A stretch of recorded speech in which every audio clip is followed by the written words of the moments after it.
Alléluia. Amen.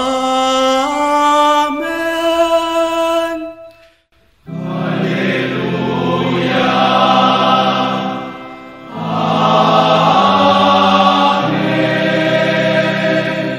Bien-aimés de Café Évangile, voici que la Vierge concevra et elle enfantera un fils. On lui donnera le nom d'Emmanuel qui se traduit Dieu avec nous. Bien, chers amis, hier nous avons écouté la généalogie de Jésus-Christ selon l'évangile de Saint Matthieu. Et dans cette généalogie, nous avons vu comment les générations successives ont été marquées par la figure paternelle, c'est-à-dire Sadoc engendra Hakim, Hakim engendra Eliud, c'est-à-dire que c'est l'homme qui engendre.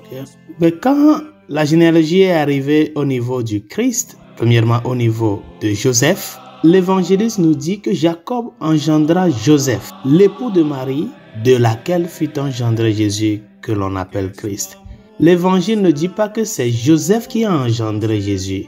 C'est ici qu'il y a une rupture dans cet ordre-là. Si ce n'est plus l'homme qui va engendrer, mais c'est la femme, Marie, de laquelle fut engendré Jésus, que l'on appelle le Christ. Et l'évangile de ce jour vient mettre en exergue cette génération du Christ à travers la Vierge Marie. Et il y a une donnée très importante dans l'évangile de ce jour, c'est le Saint-Esprit. Marie, sa mère, avait été accordée en mariage à Joseph, mais avant qu'elles aient habité ensemble, elle fut enceinte par l'action de l'Esprit Saint. Bien-aimés dans le Seigneur, deux choses dans l'évangile de ce jour. La première des choses, c'est que Dieu, ayant la capacité de tout faire, il l'a fait. C'est-à-dire, il a mené à bout le mystère de l'incarnation du Dieu fait homme à travers cette force de vie qu'est le Saint-Esprit. Car rien n'est impossible à Dieu, dit l'évangile de l'Annonciation à Marie. Il est capable de tout. Même le péché n'a pas pu arrêter son œuvre d'amour avec l'humanité. Il s'est mis au travail, Dieu,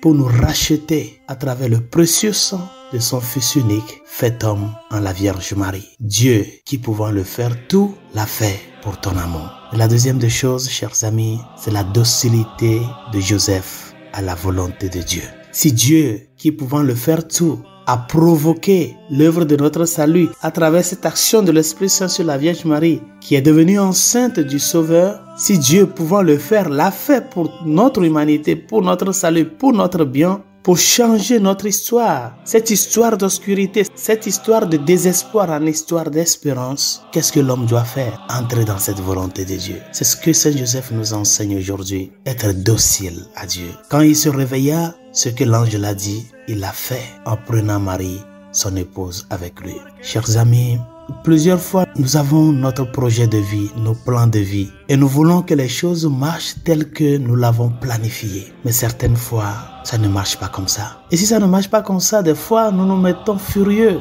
parce que nos plans n'ont pas marché, parce que quelque chose a chamboulé ce plan-là. Nous commençons à nous plaindre.